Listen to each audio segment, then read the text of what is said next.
بسم الله الرحمن الرحيم. الحمد لله والصلاة والسلام على نبينا محمد وعلى آله وأصحابه أجمعين. أما بعد. La tombe, la tombe, la tombe.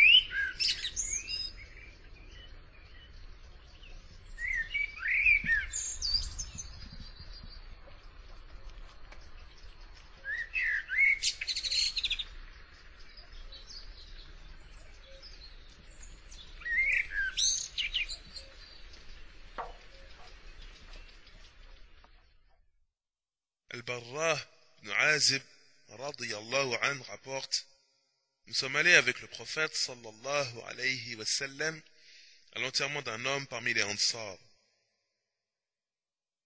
Arrivé au cimetière, la tombe n'avait pas fini d'être creusée.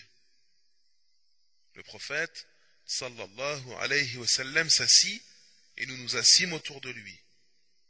Nous avions l'impression d'avoir des oiseaux au-dessus de nos têtes. C'est-à-dire qu'ils étaient immobiles de concentration. Le prophète sallallahu alayhi wa sallam tenait une baguette dans sa main avec laquelle il creusait le sol. Alors, il leva la tête et dit: invoquez Allah, le Très-Haut, contre les tourments de la tombe, contre les châtiments de la tombe, à 2 ou 3 reprises.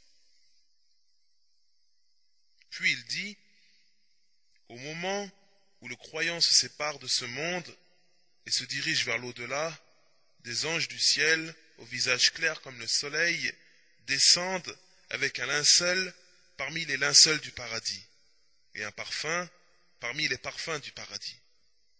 Et ils s'installent à la limite de son champ visuel. Puis, l'ange de la mort, alayhi salam, vient, se met près de sa tête et dit: ô âme heureuse, sors vers le pardon et la satisfaction d'Allah. Il dit ensuite: elle sortira comme de l'eau qui coule d'un réservoir. Ils la recueilleront sans la lui laisser un seul instant. Ils la prendront et la mettront dans le linceul, puis la parfumeront. Elle en sortira avec la meilleure odeur de musc qui ait existé sur terre. Il dit ensuite: on l'élèvera aux cieux, et sur son passage, chaque groupe d'anges qu'ils rencontreront s'exclameront: quelle est cette bonne âme? Ils répondront: il s'agit de un tel, fils de un tel, en le nommant par le plus beau des noms qu'il avait dans ce monde. Jusqu'à ce qu'ils arrivent au ciel le plus proche. Et à ce niveau, ils demanderont qu'on leur ouvre, ce qui sera fait. Les anges de chaque ciel l'accompagneront jusqu'au ciel suivant, jusqu'à ce qu'il soit conduit au 7e ciel. Allah, le Tout-Puissant, dira alors: inscrivez sur le registre de mon serviteur l'endroit le plus haut et le plus noble, puis ramenez-le sur terre. C'est de la terre que je les ai créés, c'est à elle que je les renvoie, et c'est d'elle que je les ferai sortir une autre fois. Il dit ensuite: son âme sera alors remise dans son corps, et 2 anges se présenteront, s'asserront auprès de lui et diront: qui est ton Seigneur? Il dira: Allah est mon Seigneur. Ils diront encore: quelle est ta religion? Il répondra: l'islam est ma religion. Ils lui demanderont: quel est cet homme qui a été envoyé parmi vous? Il dira: c'est le messager d'Allah, sallallahu alayhi wa sallam. Ils lui demanderont encore: quelle est ton œuvre? Il dira: j'ai lu le livre saint d'Allah, j'ai eu foi en lui, tout comme je l'ai approuvé. Alors, voix se fera entendre du ciel. Mon serviteur a dit vrai. Préparez-lui un lit du paradis, mettez-lui des habits du paradis, et ouvrez-lui une porte vers le paradis. Il dit ensuite, alors, une brise du souffle du paradis, ainsi que de son parfum, lui parviendront, et on lui élargira sa tombe jusqu'à la limite de son champ visuel. Il dit ensuite, et c'est alors qu'un homme, ayant un beau visage, élégamment habillé et bien parfumé, se présentera à lui, et lui dira, réjouis-toi, car tu auras tout ce qui te plaît. Voici venu le jour qu'on te promettait. Il lui dira, qui es-tu? Ton visage est un visage qui présage le bien. Il répondra, je suis ta bonne œuvre.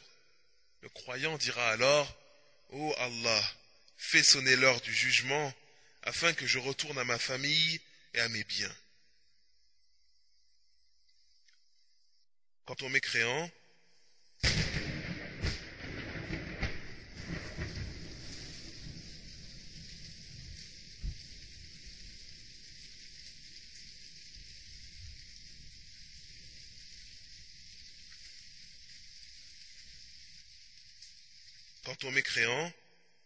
au moment où il se séparera de ce monde et se dirigera vers l'au-delà, des anges, au visage sombre, descendront du ciel avec un habit grossier et se positionneront à la limite de son champ visuel.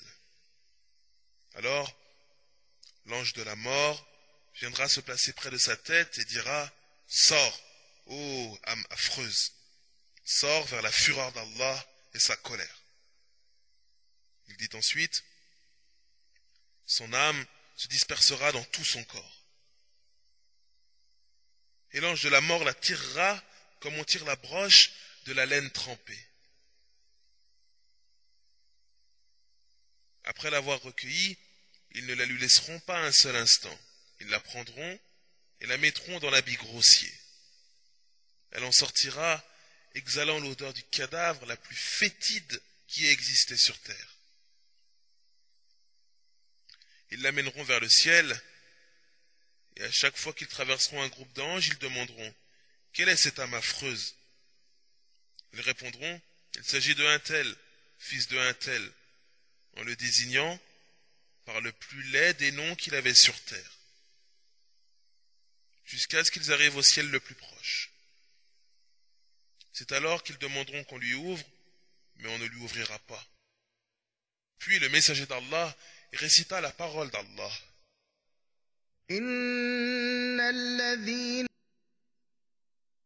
Pour ceux qui traitent de mensonges nos enseignements et qui s'en écartent par orgueil, les portes du ciel ne leur seront pas ouvertes, et ils n'entreront au paradis que lorsque le chameau pénétrera dans le chat de l'aiguille, dans le trou de l'aiguille.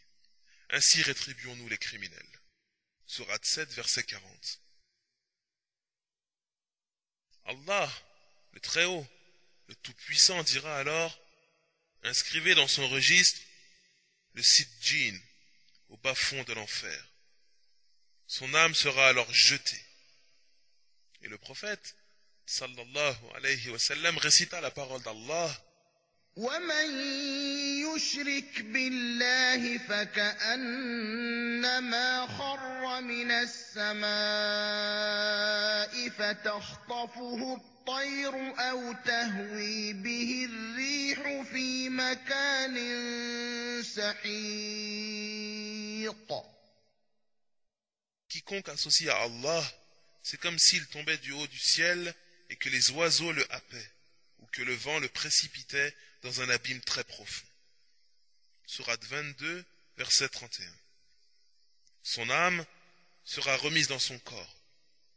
2 anges viendront s'asseoir auprès de lui et demanderont, qui est ton Seigneur? Il dira, je ne sais pas. Ils diront, quelle est ta religion? Il répondra, je ne sais pas. Ils demanderont encore, qui est cet homme qui vous a été envoyé? Il dira, je ne sais pas. Alors, une voix se fera entendre du ciel. Parce qu'il a dénié l'islam, préparez-lui un lit de l'enfer, et ouvrez-lui une porte vers l'enfer. Sa chaleur lui parviendra, ainsi que son souffle brûlant. Et sa tombe se resserrera au point où ses côtes se briseront. Un homme au visage laid, mal habillé, exhalant une mauvaise odeur, viendra et lui dira: « Réjouis-toi de ce qui va t'affliger. Voici le jour qu'on te promettait. » Le mécréant dira: « Qui es-tu ? Ton visage est un visage de mauvais augure. » L'homme lui répondra: « Je suis ta mauvaise œuvre. » Le mécréant dira: « Oh Allah, ne fais pas sonner l'heure du jugement. »